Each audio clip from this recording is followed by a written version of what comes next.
bubbles to rebalance and the economy to rebalance. They're just saying the economy can't slow down. They've taken over the economy and, again, trying to run it like it's an inorganic machine, which it's not. So, I hear all the stuff you say about, pollution in the environment, modified foods. Well, I mean, I was just listening to guys saying, our intestines are all screwed up because we've overused drugs and antibiotics so much that we've killed all the good bacteria while fighting the bad. I mean, we don't have enough respect for the wisdom of natural systems. Adam Smith said it, the invisible hand, how our economy runs from the bottoms up. If you just set some good rules and let innovation happen and let booms and busts happen and let inflation and deflation happen. And in my work, inflation and deflation are the critical incentives for innovation. And if you don't allow this to happen, and most of the innovations happen in bust, not in boom, and then they come into our economy in the boom. So economists, to me, politicians, do not understand our economy. They have kind of hijacked it. They are running it for elite interests. The top 1% has run away with almost all the gains now for decades. And by keeping this bubble going, after creating the greatest bubble in history, debt and financial assets, the government's only policy is to keep the bubble going forever. It keeps the top 1%. Making outsized gains. It fosters all this inequality and polarization in society. It's the worst economic policies I've ever seen in history, and that tells me that it's going to end badly. And of course, I've been warning the last few times on your show as well that the Dow is going to get to somewhere like 17,000, where it is recently. And by the way, you said that just about a month and a half ago on the show. People can go back to it. That did come true. And in fact, you don't like to brag. Folks can go to your website and see some of the past reports, harrydent.com. But tell some of the people out there some of the predictions you've made that have been spot on. I mean, you do have a very accurate prediction background here. That's who we have on the show, people that are accurate. I mean, you can tune into CNBC most days and just get a bunch of bull because they're being literally told to put that out. I've talked to some behind the scenes. They would lose their jobs, like Dylan Ratigan or whatever, if they don't play ball. So recap for folks some of the big predictions you've made that came true. Well, first of all, the biggest tool we use of many is demographics. We know exactly when people buy the most cars, houses, when they spend the most money, borrow the most, pay for babysitting, you name it. There's almost nothing I don't know about the life cycle of consumers. And consumers are 70% of our GDP, and businesses who invest when consumers are growing are another 10. Government's only 20, thank God. So we use demographics to predict trends. When I first got these tools in late '89, I came out with my first book, and we predicted simultaneously that Japan would see a giant crash in the 1990s, while the U.S. and Europe would see the greatest boom in history. People thought we were absolutely nuts. Then in the early 90s, when we had the recession that we predicted, we said, no, we're going to come out of this, and the Dow's going to hit 10,000 or higher by the early 2000s, and that happened. We called the tech peak in February and April. We called the internet peak in February and the NASDAQ peak in April, just within 1 month of the peak, and said, look, this bubble, this is a peak. It's going to start to burst. Then we called the housing peak in late 2005. I literally moved from Miami to Tampa in that time period, sold my house in Miami, rented in Tampa, saved a fortune. So I practiced what I preach. And we've been saying now for 20 years that in late 2007, the baby boomers would peak in spending and we would start to move into a downward economy. Well, we did get our big crash in 2008, right on cue. But governments have just said, well, we won't let that happen anymore. We won't let the economy go down. We won't let banks fail. We won't let companies fail. We won't let debts be restructured or entitlements, which are just off the charts unaffordable. So they're preventing the very crisis that could rebalance our economy, get rid of this top 1% running away with all the gains and everything, but they won't do it. And so what's going to happen instead, they've just created a bubble. They've created a bigger bubble again. And we've been telling people in over the last several months, somewhere around Dow 17,000, a little higher, this bubble is going to peak. It's going to peak soon. And the next crash is going to take us to lower lows than we saw in 2009, about 5,000 to 6,000 on the Dow. That's a very clear pattern, higher highs in each bubble peak, lower lows in each crash. The government keeps stimulating to try to avoid the crisis, but only creates a bigger crisis down the road, just like taking more drugs to keep from coming down. That's exactly what they're doing. Financial drugs. Quantitative easing is basically like crack for the economy. Again, if you just joined us, you can visit the website, harrydent.com/Alex Jones, and you can get unpublished chapter. So it's an unpublished chapter. That's even better. The demographic Cliff book that's already a bestseller. We're going to go through some of those graphs today as well. If you're a TV viewer watching at prisonplanet.tv or infowars.com/show to find the free feed of the daytime broadcast and transmission. Now, continuing with Harry Dent, if you just tuned in, I'm Alex Jones. We're talking about where the world is today, and so many people send me emails. It is a minority, but I do get a lot of them, and I get it on the street or when I do radio interviews or TV interviews. Alex, why are you such a pessimist? Why are you complaining? Why are you saying this is bad or this is terrible? Well, it's because I want to differentiate what's good from bad. I socially want to wake people up to try to make the world a freer, more open place. Now, if someone disagrees with me about what my views are, that's fine.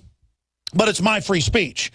But denying all these trends that are as clear as the nose on my face or your face is the stuff of societal collapse. And if we don't reverse this, we have a managed economy like Japan or Venezuela, two different managed systems. One of them managed much better, but still in a 20-year recession/depression with signs of total societal collapse. Nobody's having kids. You look at Venezuela, they can't keep the lights on. I mean, we know that managed systems don't work, and we know that there's this tiny elite that are scapegoating the free market while they run away with all the gains, creating a giant piranha-like underclass that they are using politically to fully socialize the once great Western nations because the globalists are exempt in most cases from what they've done to us. So what I'm asking you is, how do we politically, I understand it's important to know these trends and understand them so we can individually take care of ourselves and be in a better position, maybe even thrive from it. That's a very moral and smart thing to do. But at the same time, what do you say about political hope? I mean, there's some huge awakening happening on one side, but also incredible arrogance by the ruling class on the other. So where does all this go?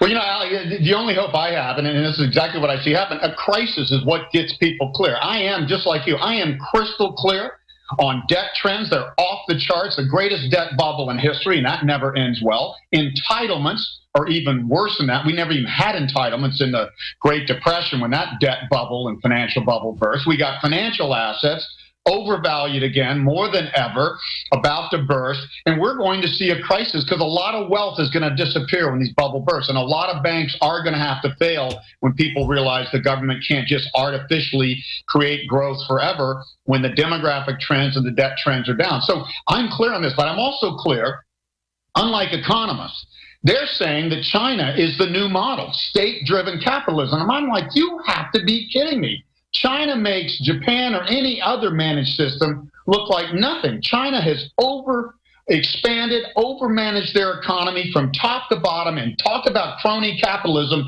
The way you get rich in China is you're the friend with the local Communist Party mafia leader.